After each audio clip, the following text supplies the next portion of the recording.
ni pa ni sa ni pa ma ga ma dha dha ni re sa ni dha pa ma ga ma re sa ni sa।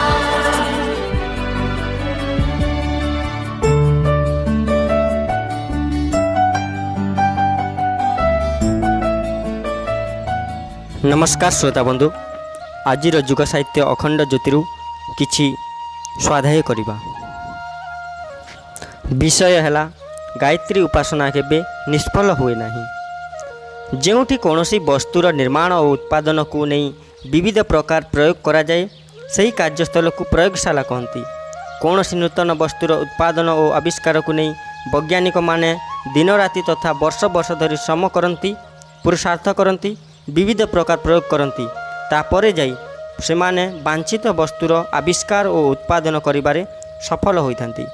एहीपरि वैज्ञानिक प्रयोग और ताहार सुपरिणाम आमको स्वास्थ्य, चिकित्सा, शिक्षा, संचार, सुरक्षा, गणित, खेल, मनोविज्ञान, कृषि, अंतरिक्ष आदि विभिन्न क्षेत्र में देखा मिले। तेबे एसबूर कार्यशाला हेउची प्रयोगशाला, जेउठी कोनोसी वस्तु बा उत्पाद को नहीं विभिन्न प्रकार गवेषणा बा प्रयोग करा जाई थाए। वैज्ञानिक माननकु प्रयोग करिबा पई जेपरि प्रयोगशाला दरकार, पहिलमानिर कौशल शिखिबा पई आखड़ा और व्यायामशाला दरकार। चिकित्सकीय प्रयोग हेतु चिकित्सक माननकु चिकित्सकीय प्रयोगशाला आवश्यक।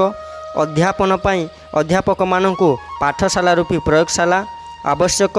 सेहीपरि साधकंकु उपासककु आत्मचेतनार विस्तार निमंते, भाव संवेदनार विस्तार निमंते आत्मा रे परमात्मा को अनुभूत करी परमानंद ब्रह्मानंद प्राप्ति निमंते एक प्रयोगशाला वर्कशॉपर आवश्यकता थाई, जहाकू आध्यात्मिक उपासना कहती। आध्यात्मिक उपासना अनेक प्रकारर, किंतु तन्मध्यरे गायत्री उपासना निसंदेह सर्वाधिक गुरुत्वपूर्ण।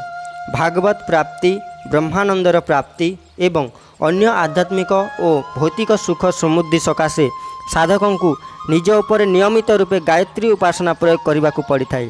यह अपरिहार्य और अनिवार्य मध्य, कारण जेपरी खेल पड़िया को ओह्लाई खेलिबा बिना केही खेलाली होई पारिबो नाही, तथा आखड़ारे अभ्यास करिबा बिना पहिलमान होई पारिबे नाही, सेहीपरि उपासना करिबा बिना उपासनार प्रयोग करिबा बिना कौनसी साधक सिद्धि प्राप्त होई पारिबो नाही, चेतनार शिखर पर्यंत पहुँची पारिबो नाही और शाश्वत सुख शांति मध्य प्राप्त करि पारिबो नाही।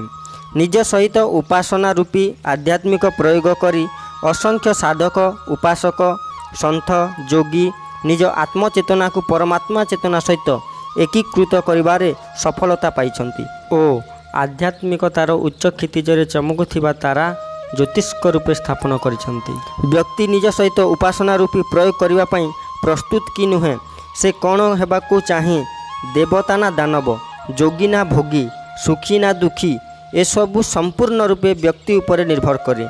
से निज भितर करुणा, प्रेम, संवेदना, सत्य आदि दैवी भावगुड़ी को उपासना द्वारा विकसित करी देवता होई स्वर्गीय सुख, शाश्वत सुख पाइबाकू चाहे, अथवा निज मध्यरे असत्य, अनीति, अहंकार, अनैतिकता, अपवित्रता आदि तामसिक भाव विचार गुड़ी को विकसित करी दानव साजी क्षणिक भौतिक सुख पाई सर्वदा दारुण दुख और अशांति पाइबाकू चाहे। यह मध्य संपूर्ण रूपे व्यक्ति उपर निर्भर करिथाए।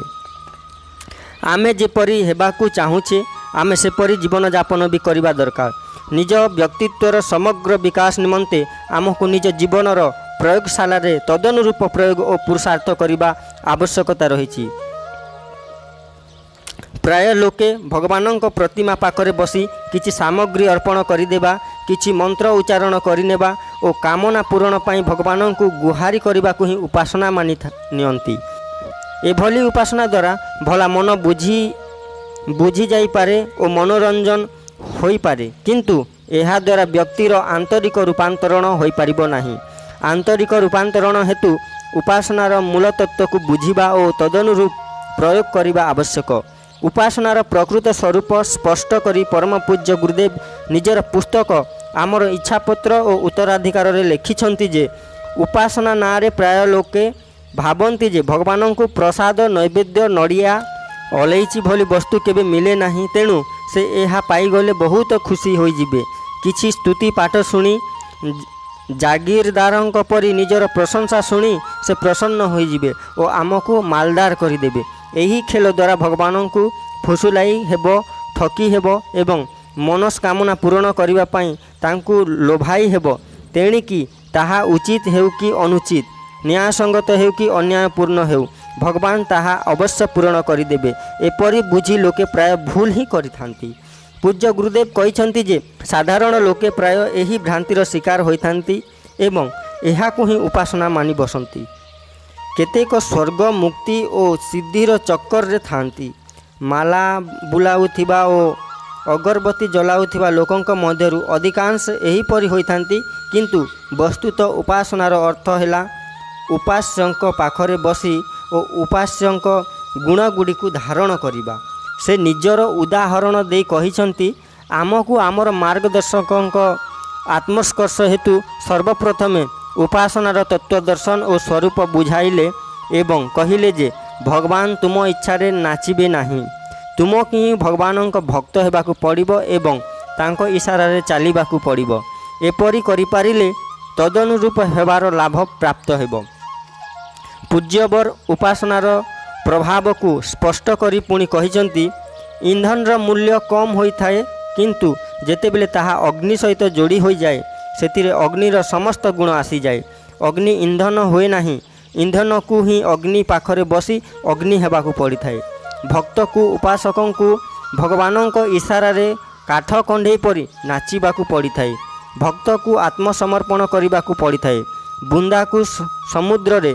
ବୁନ୍ଦାକୁ ସମୁଦ୍ରରେ ମିଶିଯିବାକୁ ପଡ଼ିଥାଏ, ସମୁଦ୍ର ବୁନ୍ଦାରେ ମିଶେ ନାହିଁ। ଏହା ହେଉଛି ଉପାସନାର ତତ୍ତ୍ୱ ଦର୍ଶନ। ଯିଏ ଭଗବାନଙ୍କ ପାଖରେ ବସିବାକୁ ଚାହେଁ ସେ ତାଙ୍କର ନିର୍ଦ୍ଦେଶନ ଅନୁଶାସନକୁ ସ୍ୱୀକାର କରିବା ଦରକାର ଏବଂ ତାଙ୍କର ଅନୁଯାୟୀ ସହଯୋଗୀ ହେବା ଆବଶ୍ୟକ। ଆମକୁ ମୋତେ ହିଁ କରିବାକୁ ପଡ଼ିବ। ଗାୟତ୍ରୀ ଉପାସନାର ପ୍ରଭାବ ଓ ମହତ୍ତ୍ୱକୁ ନେଇ ପରମ ପୂଜ୍ୟ ଗୁରୁଦେବ ଗାୟତ୍ରୀ ମହାବିଜ୍ଞାନରେ ଲେଖିଛନ୍ତି, ସଦ୍ଜ୍ଞାନର ଉପାସନାର ନାମ ହିଁ ଗାୟତ୍ରୀ ଉପାସନା। ଗାୟତ୍ରୀ ସାଧନା, ଯେଉଁମାନେ ଏହି ଉପାସନାର ଉପାସକ, ଯେଉଁମାନେ ଏହି ସାଧନାର ସାଧକ, ସେମାନଙ୍କୁ ଆତ୍ମିକ ସାଂସାରିକ ସୁଖ ଅଭାବ ହୁଏ ନାହିଁ। ଏହା ମୋର ସୁନିଶ୍ଚିତ ବିଶ୍ୱାସ ଓ ଦୀର୍ଘକାଳୀନ ଅନୁଭବ। ମୋର ପରାମର୍ଶ ଓ ପଥ ଦର୍ଶନରେ ବର୍ତ୍ତମାନ ସୁଦ୍ଧା ଅନେକ ବ୍ୟକ୍ତି ଗାୟତ୍ରୀ ଉପାସନା କରିଛନ୍ତି। ସେମାନଙ୍କୁ ଯେଉଁ ଆଶ୍ଚର୍ଯ୍ୟଜନକ ସାଂସାରିକ ଓ ଆତ୍ମିକ ଲାଭ ମିଳିଛି ତାହା ମୁଁ ନିଜ ଆଖିରେ ଦେଖିଛି। ଏହାର କାରଣ ହେଲା ଗାୟତ୍ରୀ ଉପାସନା ଦ୍ୱାରା ଦୈବୀ ବରଦାନ ରୂପେ ସଦ୍ବୁଦ୍ଧି ପ୍ରାପ୍ତ ହୋଇଥାଏ ଏବଂ ତାହାର ପ୍ରକାଶରେ ମନୁଷ୍ୟକୁ ଦିନହୀନ, ଦରିଦ୍ର, ଚିନ୍ତାତୁର ଓ କୁମାର୍ଗଗାମୀ କରୁଥିବା ସମସ୍ତ ଦୁର୍ବଳତା, ସମସ୍ୟା, କଠିନତାର ସମାଧାନ ହୋଇଥାଏ। ଗାୟତ୍ରୀ ବେଦମାତା, ଦେବମାତା ଓ ବିଶ୍ୱମାତା। ଏଣୁ ଗାୟତ୍ରୀଙ୍କ ପୟପାନ ସମସ୍ତଙ୍କ ପାଇଁ ସମାନ ରୂପେ ଉପଯୋଗୀ।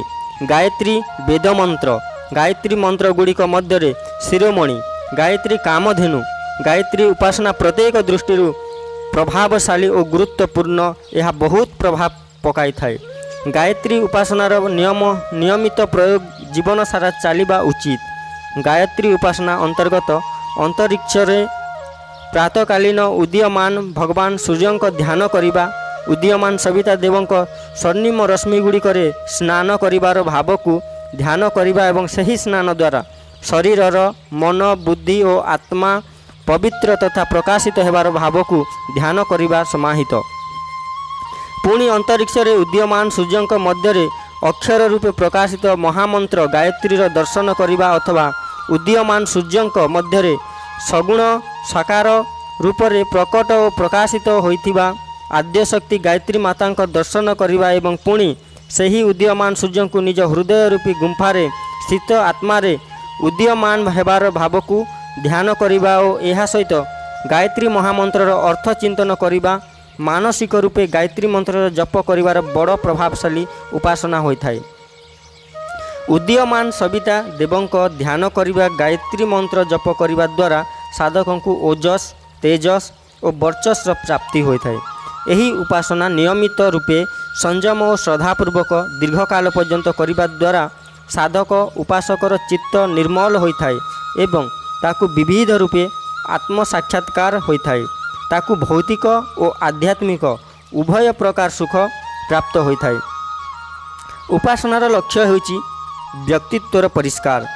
ଗାୟତ୍ରୀ ଉପାସନା ଦ୍ୱାରା ଉପାସକଙ୍କୁ ଶ୍ରେଷ୍ଠ ମାର୍ଗରେ ଚାଲିବାର ପ୍ରେରଣା ମିଳିଥାଏ।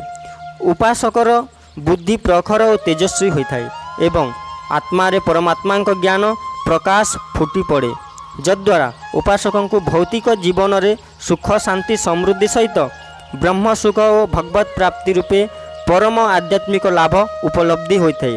ପରମ ପୂଜ୍ୟ ଗୁରୁଦେବଙ୍କ ଅନୁସାର ଉପାସନାର ଅଭିପ୍ରାୟ ହେଉଛି ଉପାସ୍ୟଙ୍କ ପାଖରେ ବସିବା, ଉପାସ୍ୟଙ୍କ ସମୀପ୍ୟତା ଅନୁଭବ କରିବା। ଉପାସ୍ୟଙ୍କ ଠାରେ ତନ୍ମୟ ହେବାର ଅଭିପ୍ରାୟ ହେଉଛି ଉଚ୍ଚସ୍ତରୀୟ ଆଦର୍ଶ ଓ ସିଦ୍ଧାନ୍ତ ଗୁଡ଼ିକରେ ଲୀନ ହୋଇଯିବା ଏବଂ ତଦନୁରୂପ ଆଚରଣ କରିବା। ଉପାସନା ଦ୍ୱାରା ବ୍ୟକ୍ତି ନିର୍ମାଣର ଏହି ମନୋବୈଜ୍ଞାନିକ ପ୍ରକ୍ରିୟା ଚାଲିଥାଏ, ଫଳରେ ବ୍ୟକ୍ତିତ୍ୱ ପୂର୍ଣ୍ଣତାର ପ୍ରାପ୍ତି ହୋଇଥାଏ। ଗାୟତ୍ରୀ ଉପାସନାର ମହତ୍ତ୍ୱ କାରଣରୁ ପୂର୍ବ ଯୁଗରେ ଋଷି ମହର୍ଷି ଗାୟତ୍ରୀ ଆଧାରରେ ହିଁ ଯୋଗ ସାଧନା ତଥା ତପଶ୍ଚର୍ଯ୍ୟା କରୁଥିଲେ। ବଶିଷ୍ଠ, ଯଜ୍ଞବଲ୍କ୍ୟ, ଅତ୍ରି, ବିଶ୍ୱାମିତ୍ର, ବ୍ୟାସ, ଶୁକଦେବ, ଦଧିଚି, ବାଲ୍ମୀକି, ଚୈବନ, ଲୋମସ, ଦୁର୍ବାସା, ପରଶୁରାମ, ଦତ୍ତାତ୍ରେୟ, ଅଗସ୍ତ୍ୟ, ସନତ କୁମାର, କଣ୍ୱ, ଶୌନକ ଆଦି ଋଷିଙ୍କ ଜୀବନ ବୃତ୍ତାନ୍ତ ଗୁଡ଼ିକରୁ ସ୍ପଷ୍ଟ ହୋଇଥାଏ ଯେ ସେମାନଙ୍କ ମହାନ ସଫଳତାର ମୂଳ କାରଣ ଗାୟତ୍ରୀ ହିଁ ଥିଲା। ଆଧୁନିକ ଯୁଗରେ ମଧ୍ୟ ଏପରି ଅନେକ ମହାତ୍ମା ଆସିଛନ୍ତି ଯେଉଁମାନେ ଗାୟତ୍ରୀର ଆଶ୍ରୟ ନେଇ ନିଜର ଆତ୍ମବଳ ଓ ବ୍ରହ୍ମତେଜକୁ ପ୍ରକାଶବାନ କରିଥିଲେ। ସେମାନଙ୍କ ଇଷ୍ଟଦେବ ଆରାଧ୍ୟ ଭଲା ଭିନ୍ନ ହେଲେ ମଧ୍ୟ ବେଦମାତା ଗାୟତ୍ରୀଙ୍କ ପ୍ରତି ସମସ୍ତଙ୍କର ଅନନ୍ୟ ଶ୍ରଦ୍ଧା ଥିଲା। ସେମାନେ ପ୍ରାରମ୍ଭିକ ସ୍ତନପାନ ଗାୟତ୍ରୀ ମହାଶକ୍ତିର ହିଁ କରିଥିଲେ, ଯଦ୍ୱାରା ସେମାନେ ଅସାଧାରଣ ପ୍ରତିଭା, ଅସାଧାରଣ ଆତ୍ମବଳ, ବ୍ରହ୍ମବଳ ସମ୍ପନ୍ନ ମହାପୁରୁଷ ହୋଇ ପାରିଥିଲେ। ଶଙ୍କରାଚାର୍ଯ୍ୟ, ସମର୍ଥ ଗୁରୁ ରାମଦାସ, ନରସିଂହ ମେହତା, ଦାଦୁ ଦୟାଲ, ସନ୍ଥ ଜ୍ଞାନେଶ୍ୱର, ସ୍ୱାମୀ ରାମାନନ୍ଦ, ଗୋରଖନାଥ, ହରିଦାସ, ତୁଳସୀଦାସ, ରାମାନୁଜାଚାର୍ଯ୍ୟ, ମାଧବାଚାର୍ଯ୍ୟ, ରାମକୃଷ୍ଣ ପରମହଂସ, ସ୍ୱାମୀ ବିବେକାନନ୍ଦ, ସ୍ୱାମୀ ରାମତୀର୍ଥ, ଶ୍ରୀ ଅରବିନ୍ଦ ମହର୍ଷି, ରମଣ ଆଦି ମହାତ୍ମାମାନଙ୍କ ବିକାଶ ଗାୟତ୍ରୀ ମହାଶକ୍ତିଙ୍କ ପଣତ କାନି ତଳେ ହିଁ ହୋଇଥିଲା। ଗାୟତ୍ରୀ ମହାମନ୍ତ୍ର ଗାୟତ୍ରୀ ଉପାସନାର ଅସାଧାରଣ ମହତ୍ତ୍ୱକୁ ନେଇ ଶ୍ରୀ ମାଧବାଚାର୍ଯ୍ୟ ସହ ଜଡ଼ିତ ଏକ ରୋଚକ କଥା ଅଛି। କଥା ଅନୁସାରେ ଶ୍ରୀ ମାଧବାଚାର୍ଯ୍ୟ ଆରମ୍ଭରେ 13 ବର୍ଷ ପର୍ଯ୍ୟନ୍ତ ବୃନ୍ଦାବନରେ ରହି ଗାୟତ୍ରୀ ଅନୁଷ୍ଠାନ କରିଥିଲେ। ଯେତେବେଳେ ତାଙ୍କୁ କେତେ ବର୍ଷ ଧରି କରିଥିବା ଗାୟତ୍ରୀ ଉପାସନାର କୌଣସି ଫଳ ପ୍ରଭାବ ଅନୁଭବ ହେଲା ନାହିଁ, ସେତେବେଳେ ସେ ନିରାଶ ହୋଇ କାଶୀ ଚାଲିଗଲେ ଏବଂ ଜଣେ ଅବଧୂତଙ୍କ ପରାମର୍ଶରେ ଭୈରବଙ୍କ ତାନ୍ତ୍ରିକ ଉପାସନା କଲେ। କିଛି ଦିନ ମଧ୍ୟରେ ଭୈରବ ପ୍ରସନ୍ନ ହେଲେ ଏବଂ ଶ୍ରୀ ମାଧବାଚାର୍ଯ୍ୟଙ୍କ ପିଠି ପଛରେ ପ୍ରକଟ ହୋଇ କହିଲେ, ବର ମାଗ। ମାଧବାଚାର୍ଯ୍ୟ ତାକୁ କହିଲେ, ଆପଣ ସାମ୍ନାକୁ ଆସନ୍ତୁ ଓ ମୋତେ ଦର୍ଶନ ଦିଅନ୍ତୁ। ଭୈରବ କହିଲେ, ମୁଁ ଗାୟତ୍ରୀ ଉପାସକଙ୍କ ସାମ୍ନାକୁ ଆସିପାରିବି ନାହିଁ। ତୁମ ଦ୍ୱାରା ବର୍ଷ ବର୍ଷ ଧରି କରାଯାଇଥିବା ଗାୟତ୍ରୀ ଉପାସନା କାରଣରୁ ତୁମ ମୁଖମଣ୍ଡଳରେ ଏକ ଅସାଧାରଣ ତେଜ ଅଛି। ଏହି କାରଣରୁ ମୁଁ ତୁମ ସାମ୍ନାକୁ ଯାଇପାରିବି ନାହିଁ। ଏହି କଥା ଶୁଣି ମାଧବାଚାର୍ଯ୍ୟ ବଡ଼ ଆଶ୍ଚର୍ଯ୍ୟ ହେଲେ, କାରଣ ଗାୟତ୍ରୀ ଉପାସନାରୁ କିଛି ପ୍ରାପ୍ତ ହେଲା ନାହିଁ ଓ ତାଙ୍କର ଗାୟତ୍ରୀ ଉପାସନା ନିଷ୍ଫଳ ହେଲା ବୋଲି ସେ ମାନି ନେଇଥିଲେ। ମାଧବାଚାର୍ଯ୍ୟ କହିଲେ, ଯଦି ଆପଣ ଗାୟତ୍ରୀ ଉପାସକର ସାମ୍ନାରେ ପ୍ରକଟ ହୋଇପାରିବେ ନାହିଁ, ତାହେଲେ ମୋତେ ବରଦାନ କାହିଁକି ଦେବେ? କୃପା କରି ଆପଣ କେବଳ ଏତିକି କହିଦିଅନ୍ତୁ ଯେ ବର୍ତ୍ତମାନ ସୁଦ୍ଧା ମୋ ଦ୍ୱାରା କରାଯାଇଥିବା ଗାୟତ୍ରୀ ସାଧନା ନିଷ୍ଫଳ ହେଲା କାହିଁକି? ଭୈରବ ଉତ୍ତର ଦେଲେ, ତୁମର ଗାୟତ୍ରୀ ସାଧନା, ଗାୟତ୍ରୀ ଉପାସନା ନିଷ୍ଫଳ ହୋଇନାହିଁ, ବରଂ ତୁମ ଦ୍ୱାରା ବର୍ତ୍ତମାନ ପର୍ଯ୍ୟନ୍ତ କରାଯାଇଥିବା ଗାୟତ୍ରୀ ଉପାସନାରୁ ଉତ୍ପନ୍ନ ଶକ୍ତି ତୁମର ପୂର୍ବଜନ୍ମ ଗୁଡ଼ିକର ପାପ ଗୁଡ଼ିକୁ ନାଶ କରିବାରେ ଲାଗିଯାଇଛି। ଏବେ ତୁମର ଆତ୍ମା ନିଷ୍ପାପ ହୋଇଯାଇଛି। ଏଣିକି ଆଗକୁ ସାଧନା କଲେ ତାହା ସଫଳ ହେବ ଏବଂ ତୁମେ ତାହାର ପ୍ରଭାବକୁ ପ୍ରତ୍ୟକ୍ଷ ଅନୁଭବ କରିପାରିବ। ଏହା ଶୁଣି ମାଧବାଚାର୍ଯ୍ୟ ପୁଣି ବୃନ୍ଦାବନ ଫେରି ଆସିଲେ ଓ ପୁନଶ୍ଚ ଗାୟତ୍ରୀ ସାଧନା ଆରମ୍ଭ କରିଦେଲେ। ଶେଷରେ ତାଙ୍କୁ ଗାୟତ୍ରୀ ମାତାଙ୍କ ଦର୍ଶନ ହେଲା ଏବଂ ତାଙ୍କୁ ପୂର୍ଣ୍ଣ ସିଦ୍ଧି ପ୍ରାପ୍ତ ହେଲା। उपरोक्त कहानी स्पष्ट होता है जे गायत्री उपासना केबे निष्फल हुए नहीं। अन्य कौनसी मंत्रर जपकर्ता एवं दुर्गा, काली, लक्ष्मी, विष्णु, शिव, कृष्ण, राम आदि कौनसी आराधक निजर इष्ट मंत्र सहित गायत्री उपासना गायत्री महामंत्र जपर प्रयोग निज उपरे करि पारिबो। कारण गायत्री मंत्र सार्वभौम मंत्र, एणु एहार प्रयोग समस्तଙ୍କ ପାଇଁ सुलभ। एहार प्रयोग करी आमे निजକୁ पूर्ण करि पारिबा, सुखी करि पारिबा, प्रतिभाशाली करि पारिबा, ओजस्वी, तेजस्वी और वर्चस्वी करि पारिबा एवं भौतिक तथा आध्यात्मिक जीवन रे सफल होई पारिबा। आमे निज उपरे गायत्री उपासनार प्रयोग करी देखिबा दरकार। नमस्कार। आध्यात्म विद्यार शक्ति तंत्र को धारण करिबा पई परशुराम, भगीरथ परी आत्मा मानकर आवश्यकता पड़ता है। निकृष्ट लोके कुंडलिनी जागरण नहीं सिद्धि सामर्थ्य गुड़िकर उपलब्धिर स्वप्न केवल देखि थांती, से गुड़ी को धारण करिबा पई शंकरंक भली जटा दरकार। एथि निमंते केही निजर सर्वतोमुखी पात्रता विकसित करती नहीं, अथच तंत्र मंत्रर छोट मोट कर्मकांड गुड़िक द्वारा बड़ बड़ स्वप्न देखती। परिणाम स्वरूप सेमानंक मनोरथ असफल होई रही थाए। यह परम पूज्य गुरुदेव पंडित श्रीराम शर्मा आचार्य कहते।